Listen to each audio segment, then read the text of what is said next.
नमस्कार, आप देख रहे हैं 4 पीएम और मैं हूं आपके साथ निधि तिवारी। बिहार विधानसभा चुनाव में सियासी सरगर्मियां जोरों पर है और तमाम नेताओं की रैलियां अब बिहार में लगातार हो रही है। बिहार में आज मोदी जी की भी रैलियां हो रही हैं और ऐसी उम्मीद की जाती है कि कम से कम मोदी जी के दौरे से पहले तो राज्य की सिक्योरिटी एकदम टाइट होगी, सुरक्षा व्यवस्था एकदम चाक चौबंद होगी।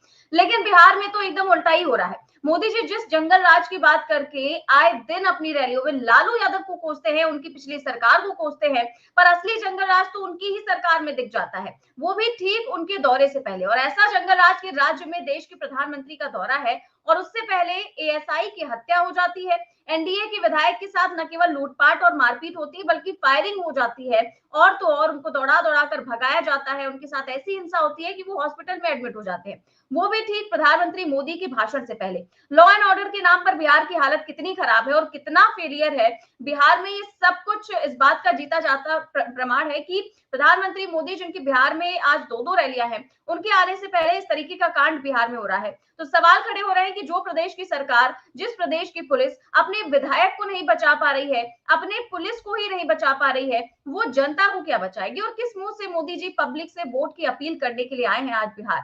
इसको लेकर आज हम चर्चा करेंगे। साथ ही साथ चर्चा करेंगे आजकल जिस प्रकार से राहुल गांधी के खिलाफ नैरेटिव बनाने की कोशिश की जा रही है, तो उन्होंने एक शब्द क्या बोल दिया प्रधानमंत्री के बारे में, उसको लेकर पूरी की पूरी भाजपा उन पर हमलावर हो चुकी है। क्या कुछ कहा है भाजपा के नेताओं ने और साथ ही साथ प्रधानमंत्री मोदी ने कैसे उन पर निशाना साधा है, इसको लेकर भी हम चर्चा करेंगे। और इस चर्चा में हमारे साथ मौजूद हैं प्रोफेसर किलस्वामी सर। सर बहुत बहुत स्वागत है आपका। तो सर हम जिस प्रकार देख रहे हैं कि लगातार इस बात को हम देख ही रहे हैं कि बिहार में जंगल राज जो है वो दिखाई दे रहा है। मोदी जी आजकल अपनी रैलियों में लगातार कहते हैं जंगल राज की बात करते हैं और आप देखिए कि अगर उनका जो 40 मिनट का भाषण होता है तो उसमें कम से कम 20-22 मिनट तो वो लालू यादव के 20 साल पुराने जंगल राज पर होता है। लेकिन और फिर आज का बिहार क्या प्रधानमंत्री को दिखाई नहीं देता क्योंकि जहां पर डबल इंजन की सरकार दौड़ रही है वो भी समझ में नहीं आता। और आज देखिए आज की मोदी जी की रैली में मोदी जी कह रहे हैं कि बिहार में सुशासन सरकार चल रही है और आगे भी चलती रहेगी। लेकिन उसी सुशासन सरकार में आज ही एक एएसआई की हत्या हो गई और साथ ही साथ बिहार में जिस तरीके से गया जी में विधायक के साथ जो कुछ भी हुआ है वो भी मैं आपको दिखाऊंगी कि बिहार में गया जी में जीतन राम मांझी की पार्टी हम के विधायक अनिल कुमार हैं और उनके साथ जिस प्रकार की हिंसा हुई है वो काफी ज्यादा सवाल खड़े करती है। सिटिंग विधायक हैं और प्रत्याशी भी हैं, इन्हीं को टिकट भी दिया गया है। ये लोगों से हाथ जोड़कर वोट मांगने के लिए गए तो भीड़ ने उनके काफिले पर फायरिंग कर दी और हालत ये हो गई कि वहां पर उनकी सिक्योरिटी ने भी जवाबी फायरिंग की। विधायक जो है वो उनके ड्राइवर समेत कुछ लोग घायल भी हुए हैं। अनिल कुमार से मोबाइल भी छीन लिया गया, सोने की चेन छीन ली गई और तो और कुछ रुपए भी छीन लिए गए। सोचिए ये हो रहा है बिहार में एक विधायक के साथ जिनके साथ सिक्योरिटी चलती है, जो अपने लाभ लश्कर के साथ चलते हैं। तो इस मामले में अफरा तफरी मचा दी है कि कैसे ऐसे हो सकता है। और सूचना मिली तो डीएसपी सीआरपीएफ की टीम भी यहाँ पर पहुंची और फिलहाल जानकारियां जुटाई जा रही है कि आखिर हमला किसने करवाया। लेकिन ये कितनी शर्मनाक बात है सर इस सरकार के लिए जो अपने विधायक को भी नहीं बचा पा रही है।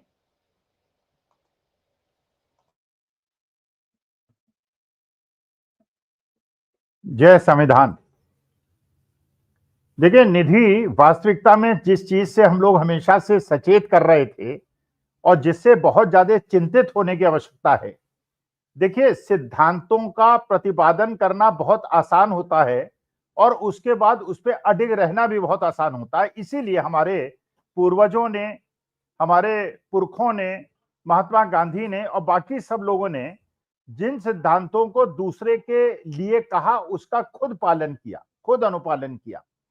देखिए, अगर आप ये दिखाने का प्रयास करते हैं कि समाज का एक पार्ट बहुत ज्यादा सुपीरियर है और बाकी लोग उससे इंफीरियर हैं, और जब तक उसको आप कायम कर पाते हैं, जैसे पहले आप जानते ही हैं किस प्रकार से दलितों और ओबीसी के साथ अन्याय हुआ करता था, तब तक तो देखिए वो चलता रहा।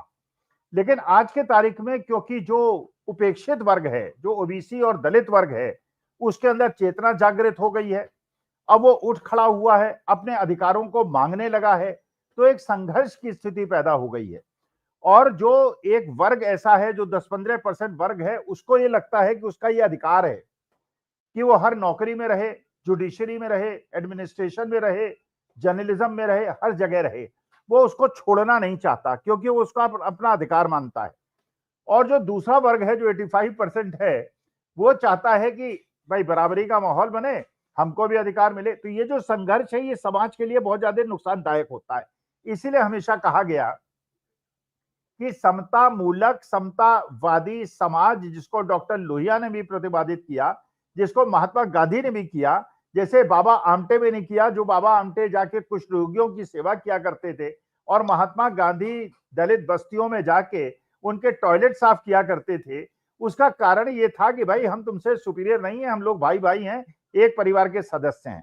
लेकिन जब पिछले 11 साल से पूरे देश के अंदर इस प्रकार की प्रथा बनाई गई और ऐसा लगा लोगों को कि मनुवादी व्यवस्था दोबारा कायम हो रही है, जिसमें दिखावे के लिए तो ओबीसी और दलितों को प्रतिनिधित्व दिया गया, लेकिन हर जगह जो मनुवादी व्यवस्था में मानने वाले लोग थे, वाइस चांसलर वगैरह के लिए भी और हर यूनिवर्सिटी के अंदर प्रोफेसर के लिए भी, केवल दक्षिणपंथी विचारधारा के लोगों को जब स्थापित किया गया तो उसका एक नेचुरल रिएक्शन होना बिल्कुल ऐसा था। तो एक तरफ 85%, एक तरफ 15%। तो जहां भारतीय जनता पार्टी का हमेशा प्रयास था कि मुसलमानों को अलग थलग कर दिया जाए, और उनके जो विरोधी थे उनके पास केवल एक विकल्प था, क्योंकि वो जानते थे मुसलमानों के वोटों से जीत नहीं सकते, क्योंकि वो केवल 17-15% हैं, और अगर उनके लिए बहुत ज्यादा बात करेंगे तो हिंदू पोलराइजेशन हो जाएगा। तो उनके पास मात्र एक विकल्प था कि वो फॉरवर्ड और पिछड़े और अगड़े की बात करें। वही राहुल गांधी और तेजस्वी यादव ने की, वही आईपी गुप्ता ने की, वही मुकेश सहनी ने की, और ये जो आज समाज के अंदर हो रहा है, तो वास्तविकता में अगर हिंदू मुसलमान की बात करना छोड़ दिया जाए, अगर सवर्ण लोग अपने को सुपीरियर समझना छोड़ दें और समाज के अंदर खुद सेक्रीफाइस करके थोड़ा त्याग करने के लिए तैयार हो जाएं, जिसमें ये कहें कि हमारे देश के 142 करोड़ लोगों को समान अधिकार हैं, सबको ऊंचे पदों पे जाना चाहिए। लेकिन इस चीज का बड़ा अफसोस है मुझे, जब हमारे चीफ जस्टिस ऑफ इंडिया के ऊपर एक प्रायोजित रूप से जूता फेंकवाया जाता है और उसके बाद कोई कार्रवाई नहीं होती है, तो ये बात बिल्कुल पक्की होती है कि अगर यही काम किसी मुसलमान ने या क्रिश्चियन ने या किसी ने कर दिया होता तो अभी तक हंगामा हो गया होता। लेकिन वहां पर उसको कोई दंड ही नहीं मिलता और चीफ जस्टिस ऑफ इंडिया भी उसको क्षमा कर देते हैं। तो समाज को तोड़ना बहुत आसान है। देखिए, बिल्डिंग को तोड़ना बहुत आसान है। तोड़ने के लिए तो 2 घंटे के अंदर बिल्डिंग की नींव खोद दीजिए और वो गिर जाएगी। बनाने में उसमें 6 महीने और 1 साल लगता है। तो किसी चीज का निर्माण करने में, जो भारत का निर्माण हुआ है, हमारी परंपराओं का निर्माण हुआ है, वो बड़ी सुदृढ़ व्यवस्था थी। लेकिन 11 साल के अंदर उस सुदृढ़ व्यवस्था को पूरी तरह से भंग कर दिया गया है और आज इसका दुष्परिणाम हम झेल रहे हैं। भाई देखिए, आपने देखा होगा पाकिस्तान के एक मेंबर ऑफ पार्लियामेंट जो हिंदू हैं, वो पार्लियामेंट के अंदर कह रहे हैं कि जब आप लोग मुझे संबोधित करते हैं तो ये मत कहिए कि मैं मुसलमान, मैं हिंदू हूं लेकिन मैं पाकिस्तानी हिंदू हूं। तो जब एक पाकिस्तानी हिंदू की ये भावना हो सकती है, तो हमारे हिंदुस्तान के अंदर जो 12-13% की पॉपुलेशन है, उसको नेग्लेक्ट करना, उसको नीचे दिखाना, उसकी मान्यताओं को ठेस पहुंचाना, ये बिल्कुल गलत हो रहा है। और इसकी वजह से आज जो चेतना जागृत हो रही है और समाज के नीचे फ्रिक्शंस पैदा हो रहे हैं, वो देश को कमजोर कर रहे हैं, जिसके लिए हमेशा हम लोग आगाह करते रहे।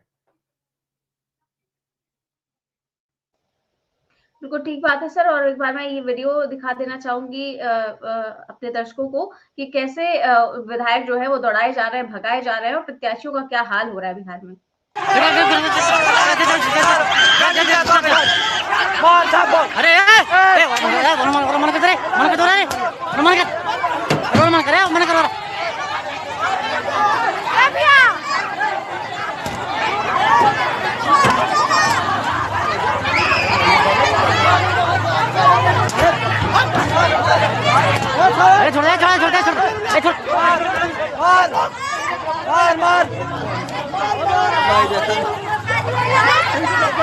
देखिए इस गांव में क्या हाल हुआ अनिल शर्मा को, भागने पड़ रहा है यहाँ से। वोट नली ना गली बनाया, कुछ रोड ना फुट बनाया, कुछ नहीं बनाया यहाँ से। ये अनिल शर्मा गाड़ी देखिए।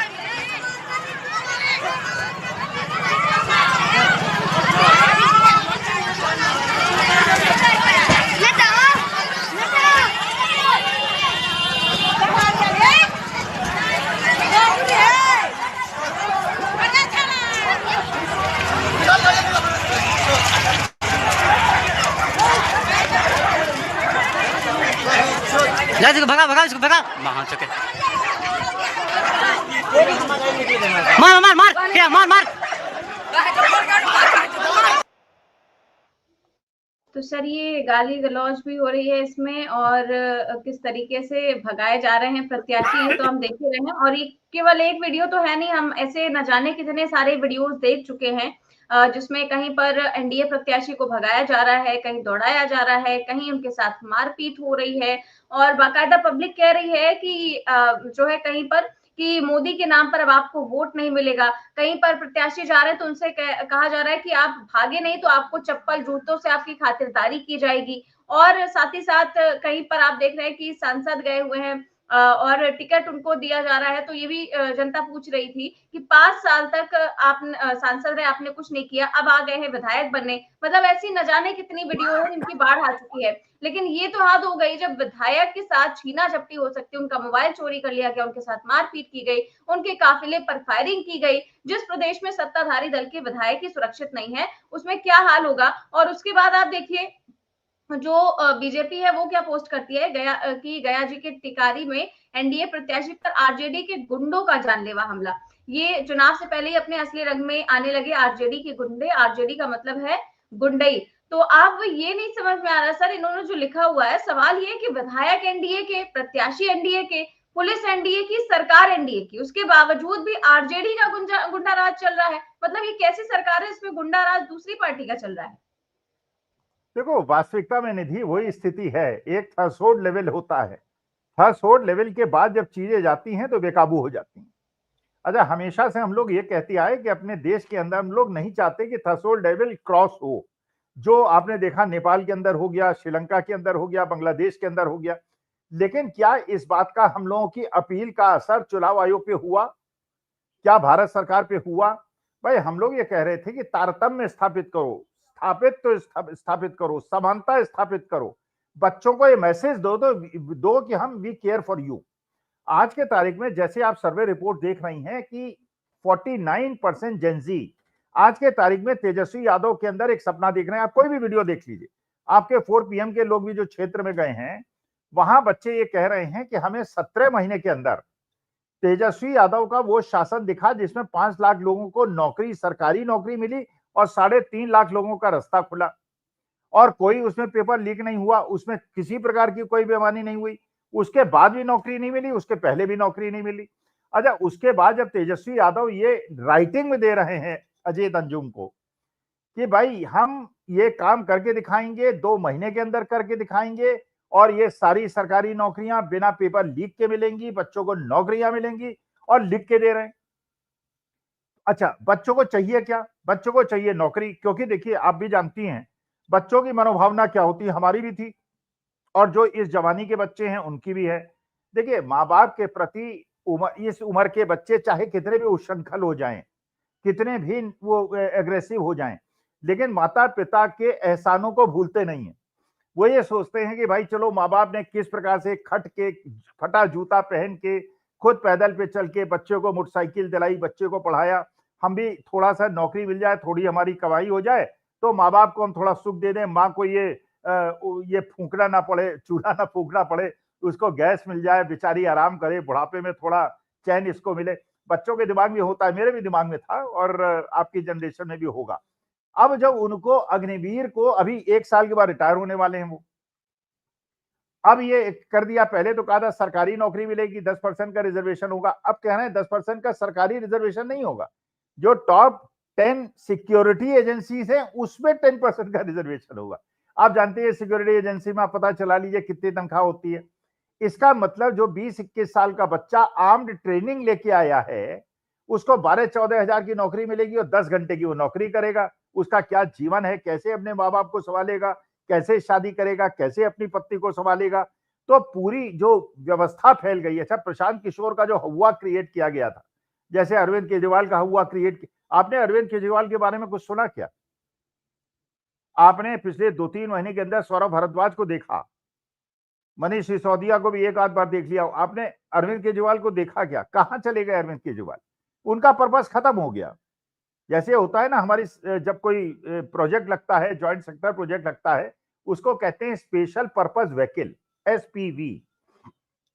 स्पेशल पर्पस व्हीकल में प्राइवेट सेक्टर और सरकारी सेक्टर मिलकर एक ऑर्गेनाइजेशन बनाते हैं, जब उसका पर्पस खत्म हो जाता है उसको किनारे कर देते हैं। वही अरविंद केजरीवाल के साथ हुआ, वही प्रशांत किशोर के साथ हुआ।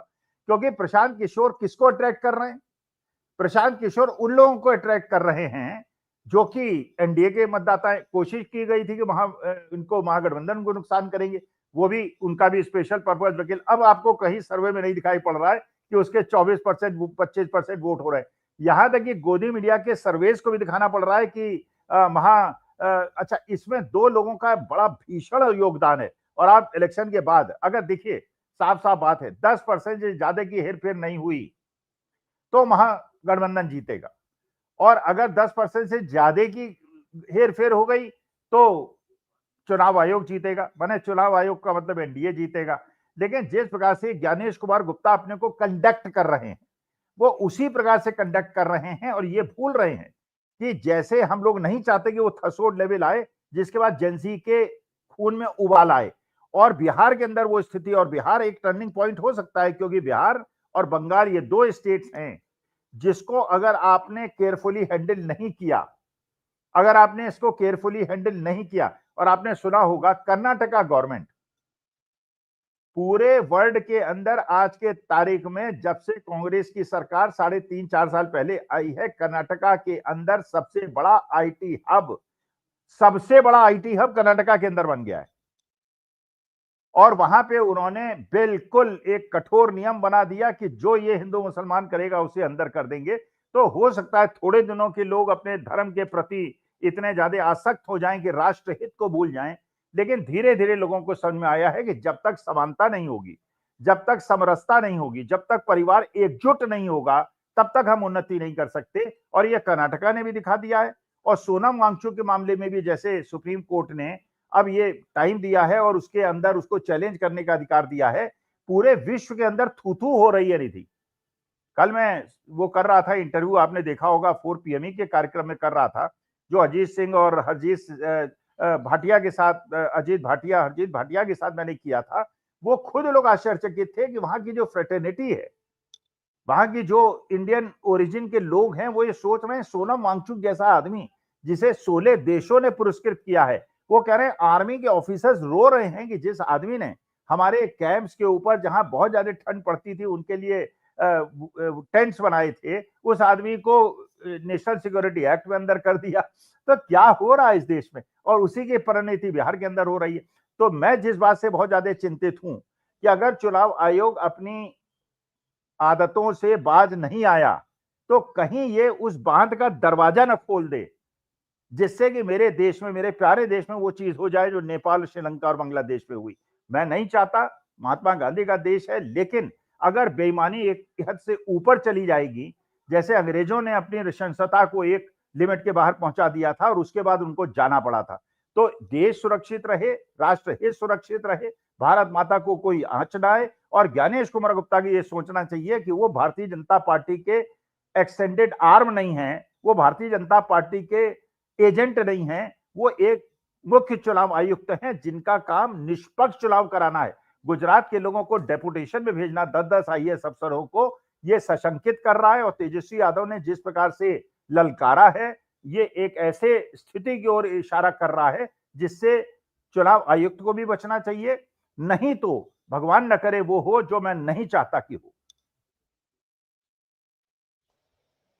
बिल्कुल सही बात आप कह रहे हैं कि इन सब चीजों से बचना होगा। और सवाल यही खड़े हो रहे हैं अब कि जो जंगल राज की बात बार बार मोदी जी करते हैं, हर बार करते हैं, और उसके बाद फिर जो अपने उम्मीदवारों के ऊपर हमला होने से नहीं बचा रहा है, फिर वो दूसरों को ज्ञान दे कि 20 साल पहले क्या हुआ था। ये बहुत ही संदेहास्पद स्थिति जो है वो उत्पन्न हो जाती है।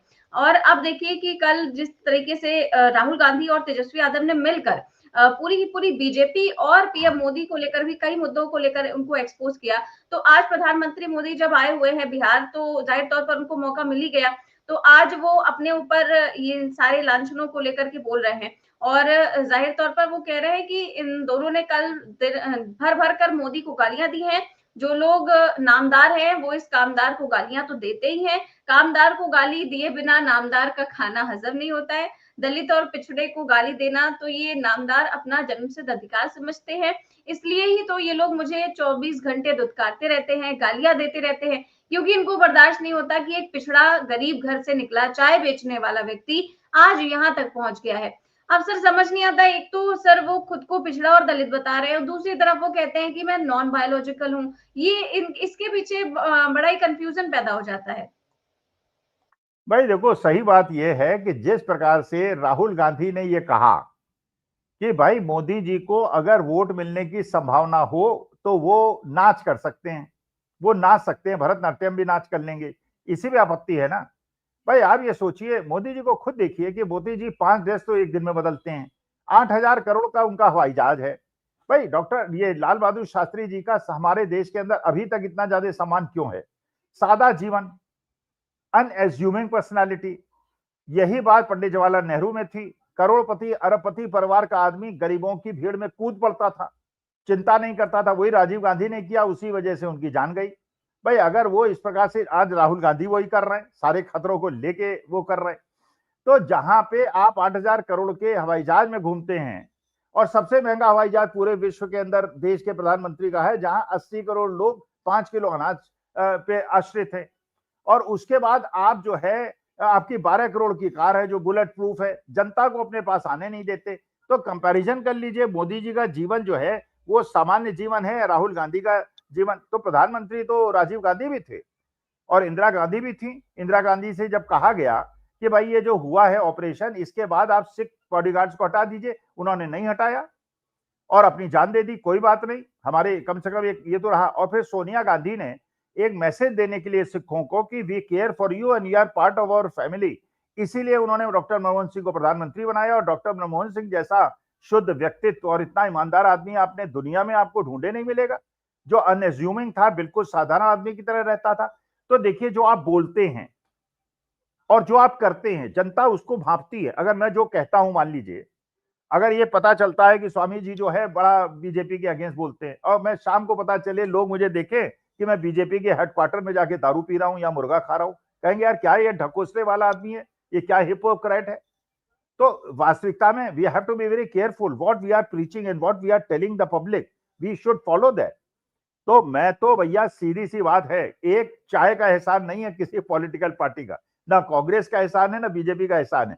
कोई मतलब नहीं है, किसी से कोई लेना देना नहीं है, किसी से कोई मतलब नहीं है। अगर मेरे देश के बच्चों को, मेरे देश के युवाओं को नौकरी नहीं दोगे तो राहुल गांधी मैं तुमको भी क्रिटिसाइज करूंगा। मैं इंदिरा जी के अगेंस्ट भी मैं इमरजेंसी में लड़ा हूं, आज के तारीख में मोदी जी की तानाशाही प्रवृत्ति के खिलाफ लड़ रहा हूं, और अगर कल सरकार बदलेगी तो उनके खिलाफ भी बोलूंगा और 4 पीएम में भी बोलूंगा, जब तक 4 पीएम मुझे हटा नहीं देगा। लेकिन मैं सच्चाई से पीछे नहीं हटूंगा, मैं झूठ नहीं बोलूंगा, क्योंकि मेरा 1 रुपए का एहसान किसी का मेरे ऊपर नहीं। मैं अध्यापक हूं, शिक्षक हूं, और अपनी नई पीढ़ी के लिए चिंतित हूं, अपने देश के भविष्य के लिए चिंतित हूं, और भारत माता के लिए चिंतित हूं। तो ये जो कहते हैं आप, फिर अब आप बताइए, राहुल गांधी ने नाच की बात की, मोदी जी ने बात की थी मुजरे की। निधि आप बताओ, नाच शब्द ज्यादा अश्लील है या मुजरा शब्द ज्यादा अश्लील है? नाच तो भाई बहुत लोग करते हैं, डांसर्स हैं, विश्वविख्यात डांसर्स हैं, उन डांस को मोदी जी भी देखते हैं।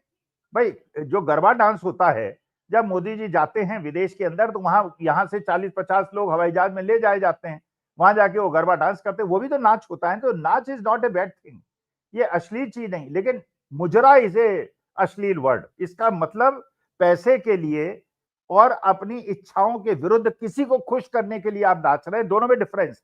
नाच और मुझे देखिए, हिंदी की यही बड़ी खूबसूरती है। अंग्रेजी में तो एक ही वर्ड होता है हर चीज के लिए, अंकल। हमारे यहाँ अंकल कोई पता चला चाचा है, कोई ताऊ है, कोई मौसा है, कोई फूफा है। अब ये आप अंकल से कैसे पता चला लेंगे क्या रिश्तेदारी है? साड़ू है, समधी है। तो हमारे हिंदी की इतनी समृद्ध भाषा है, तो नाच को और मुजरे को अगर आप कंपेयर करके देख लें, तो राहुल गांधी ने गलत बात कही या मोदी जी ने गलत बात कही। फिर राधिका खेड़ा, मतलब ऐसे ऐसे निर्लज्ज लोग हैं देश के अंदर। निर्लज्ज कहना तो मेरे ख्याल से डिफेमेटरी नहीं है ना। अब वो राधिका खेड़ा ट्वीट कर रही हैं, राधिका खेड़ा कह रही हैं कि राहुल गांधी को अपने उस परिवार से पूछना चाहिए जिसका पेशा नाचने का था। मतलब क्या बेहूदी। और वो 20 साल कांग्रेस में रही हैं, 16 साल की उम्र से कांग्रेस में रही हैं, रोटी नमक उन्होंने खाया है। पुराने जमाने में तो जो राजा महाराजा होते थे, जो ये पार्टी बदल के इधर आते थे, हिंदू राजा, जब ये राणा प्रताप को और बाकी लोगों को धोखा देते थे, तो जो विदेशी आक्रांता होते थे उनकी गर्दन उड़ा दिया करते थे। तुम पे कैसे विश्वास करें?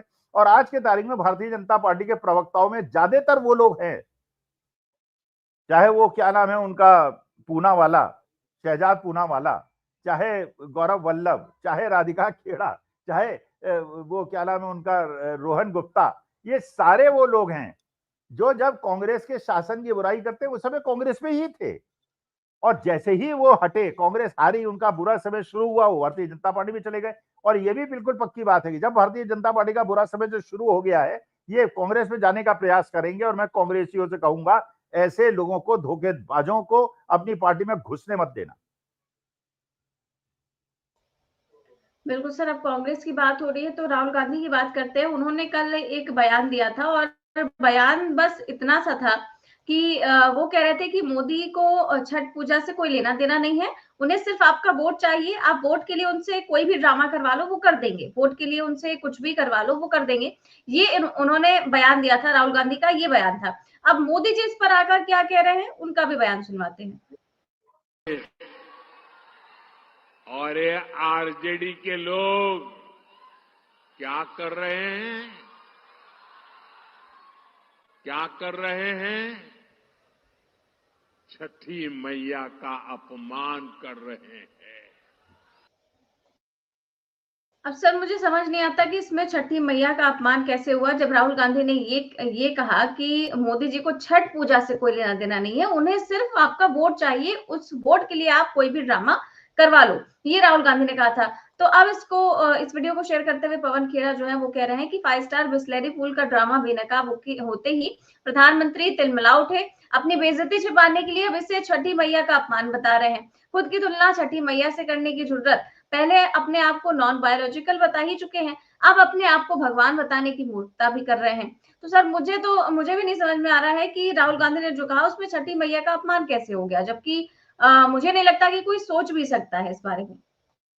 देखो निधि, मुझे तो लगता है कि छठी मैया का या किसी भी हिंदू त्योहार का अपमान कैसे होता है। देखिए, हमारे सनातन धर्म में हमेशा पति पत्नी का एक इंपॉर्टेंट रोल है, और हमारी महिलाएं ज्यादातर, हमारी जनरेशन की तो करती हैं, अगली जनरेशन करे न करे वो अलग मुद्दा है, लेकिन सारी परंपराओं का निर्वहन करती हैं। बिहारी महिलाओं को आप देखिए, आईएएस की बीवी हो चाहे किसी की बीवी हो, बड़े बड़े वकीलों की और पूंजीपतियों की बीवी हो, बिल्कुल उसी प्रकार से घाट के अंदर आपको दिखाई पड़ेगा, कोई अंतर नहीं दिखाई पड़ेगा। और बड़े बड़े अधिकारी आपको टोकरी अपने सिर पे लाद के ले जाते हुए मिलेंगे, क्योंकि परंपराओं का निर्वहन वो लोग कर रहे हैं। लेकिन ये त्योहार जो है, छठी मैया का त्योहार, पति पत्नी का त्योहार है। पति दूर दूर से अपना नौकरी छोड़ के और ट्रेन में जानवरों की तरह ठूस के, जिसे कहा जा रहा है कि 12,000 ट्रेनें चला दी हैं सरकार ने। अरे टोटल मिला के 13,500 ट्रेन तो पूरे हिंदुस्तान में चलती हैं एक दिन में, 13,500, और 13,500 में 12,000 जो है छठ के लिए चला दी। क्या फेंकते हैं लोग। अच्छा ये सोचिए, पति पत्नी का त्योहार, ये नहाने का त्योहार थोड़ी है, स्नान करने का त्योहार थोड़ी है। कुंभ में गए और डुबकी लगा ली, अब वो पत्नी नहीं है, उसमें कोई व्यवस्था नहीं है, बिस्लरी का वाटर डला दिया, एक छोटा सा स्विमिंग पूल बना दिया, उसमें उन्हें डुबकी लगानी है। मैंने रेखा गुप्ता, तो मुझे ये नहीं समझ में आया निधि आज तक, और ये रहस्य उद्घाटन करो, तुम तो पत्रकार हो, उन्हें मुख्यमंत्री क्यों बनाया दिल्ली का? ये नहीं, और बिहार में जाके बोल आई इस प्रदेश का विकास नहीं हुआ, 20 साल से विकास नहीं हुआ, कौन है इसके लिए दोषी? अरे भैया, किसी पड़ोसी को बता देना चाहिए था, महारानी 20 साल से तो आप ही का शासन है, भारतीय जनता पार्टी और जेडीयू का शासन है, उसी शासन को तो बदलने की बात हो रही है। इन रेखा गुप्ता को चीफ मिनिस्टर बना दिया है, अब उन्होंने भद बिटवा दी मोदी जी की। मोदी जी जाके वहां पे डुबकी लगाते, अरे डुबकी थोड़ी लगाई जाती है यार, वहां बकायदा पूजा होती है, उसका व्रत का प्रावधान है, और पति पत्नी करते हैं, दोनों मिल के करते हैं, पूरे परिवार के लोग अर्घ्य देते हैं। और कैसे आप जाके वहां पे डुबकी लगाते हो? वो डुबकी लगाने से भी वंचित रेखा गुप्ता ने कर दिया। तो एक रेखा गुप्ता, एक योगी आदित्यनाथ, और एक वो क्या नाम है उनका, राज सिंह, ये 3 लोग उत्तरदायी होंगे आज के तारीख में भारतीय जनता, क्योंकि जो मुसलमानों के अंदर थोड़ा डिवीजन हो सकता था, जो वैसी साहब कोशिश कर रहे थे, वो गिरिराज सिंह और योगी आदित्यनाथ ने खत्म कर दिया। 17% का कंसोलिडेशन हो गया। आईपी गुप्ता और मुकेश सहनी ने 10% वोट इधर के उधर कर दिए, और उसके बाद रेखा गुप्ता ने जाके सब चौपट कर दिया। रेखा गुप्ता तो सर चौपट करने पर ही तुली हुई हैं और आप देखिए कि वो गई हैं बिहार में और बुराई कर रही हैं एनडीए की सरकार की। वो अपनी सरकार की पोल खोल रही हैं। उनका वीडियो भी सामने आ चुका है। वीडियो मैं एक बार दिखाना चाहूंगी जिसमें रेखा गुप्ता अपनी ही सरकार की पोल खोल रही हैं। कि बिहार वर्षों तक तकलीफ में रहा। क्यों? क्योंकि जो लोग सत्ता में थे लालटेन के टाइम, उनको तो केवल अपना घर भरना था, उनको तो अपने घर में अपना काम करना था, अपना भाई भतीजा बेटा बेटी बीवी केवल उनका चिंता था। कभी गरीब का चिंता किया क्या? कभी नहीं किया। अगर गरीब की चिंता की होती तो बिहार में गरीबी नहीं होती। आजादी के इतने सालों बाद बिहार में इतना विकास हो जाता जिसकी कल्पना भी हम नहीं कर सकते। क्यों हमारे युवाओं को, घर के बेटों को अपना गांव, अपनी धरती छोड़ करके यहां वहां अन्य राज्यों में जाना पड़ता है? क्यों उनको अपना परिवार छोड़ छोड़कर 2 वक्त की रोटी कमाने के लिए दूसरों की बातें सुननी पड़ती है? मैं आपसे पूछना चाहती हूं, अपनी माताओं बहनों से, क्या कभी आपकी चिंता किसी और ने की? सालों तक हमारे भारत देश में देश की बहन बेटियां खुले में शौचालय जाती थी, कभी किसी ने चिंता की? चिंता की तो नरेंद्र मोदी ने की, जिनके प्रधानमंत्री बनने के बाद करोड़ों शौचालय पूरे देश में खोले गए। खोले गए कि नहीं खोले गए? सर रेखा गुप्ता जो है वो बोल रही हैं पिछले 20 साल से बिहार में एनडीए की सरकार है और रेखा गुप्ता बता रही हैं कि बिहार में कोई विकास नहीं हुआ। तो सवाल है कि नीतीश कुमार को बिहार का विकास करने से फिर रोका किसने था? भाई ये रेखा गुप्ता मेरे ख्याल से तो दिल्ली यूनिवर्सिटी की पढ़ी हुई हैं और दिल्ली यूनिवर्सिटी में चुनाव भी लड़ी थी और पदाधिकारी भी थी, जहां तक मेरी सूचना है। लेकिन दिल्ली यूनिवर्सिटी का स्टैंडर्ड इतना गिर गया, इसकी तो मैं आशा नहीं कर सकता। इतना तो प्रिपरेशन देखिए हम लोग करते हैं, तो नेता भी नहीं है, और नेता के मुंह से गलत बात निकल जाए वो मुंह से पूरे बिहार के अंदर फैल जाएगी। अब बिहार के अंदर लोग सोच रहे होंगे ये महिला दिल्ली यूनिवर्सिटी की पढ़ी हुई है और एंटायर पॉलिटिकल साइंस के भी स्टूडेंट नहीं है, कैसी बात कर रही है? ये कैसी बात कर रही है? 20 साल से आपका शासन है, 11 साल से आपकी सरकार है और नौकरी नहीं मिल रही है, पलायन हो रहा है, ट्रेन के अंदर जानवरों के अंदर ठूस के आ रहे हैं। उसके लिए आप लालू प्रसाद यादव को दोष दे रहे हैं, जो कि 25 साल पहले वहां के मुख्यमंत्री थे। 2014 से केंद्र सरकार आपके हाथ में है और दोष उनको दे रहे हैं। मतलब ये किस प्रकार के डेमनीशिया से ये लोग पीड़ित हैं? तो मैं तो भैया देखिए, सही बात है, आप राजस्थान देख लीजिए, हरियाणा देख लीजिए, मध्य प्रदेश देख लीजिए, गुजरात देख लीजिए, पूरी पूरी कैबिनेट ही बदल दी। अब ये सुना है कि 15 नवंबर को राहुल गांधी प्रधानमंत्री बनेंगे दिल्ली में और तेजस्वी यादव चीफ मिनिस्टर बनेंगे और मोदी जी गुजरात जा रहे हैं, इसीलिए उन्होंने पूरा कैबिनेट हटा के अपने हिसाब से मंत्रिमंडल बनाने का निर्णय ले लिया है। अब वो जाके बिना पद के तो रह नहीं सकते मोदी जी, लेकिन यह है कि 8,000 करोड़ के हवाई जहाज का राहुल गांधी क्या करेंगे मुझे नहीं पता। उनकी 12 करोड़ की गाड़ी का क्या करेंगे? इतनी सारी ड्रेस उनके होंगी, सारी गुजरात ले जाएंगे, इतनी बड़ी कोठी तो वहां मिलेगी नहीं।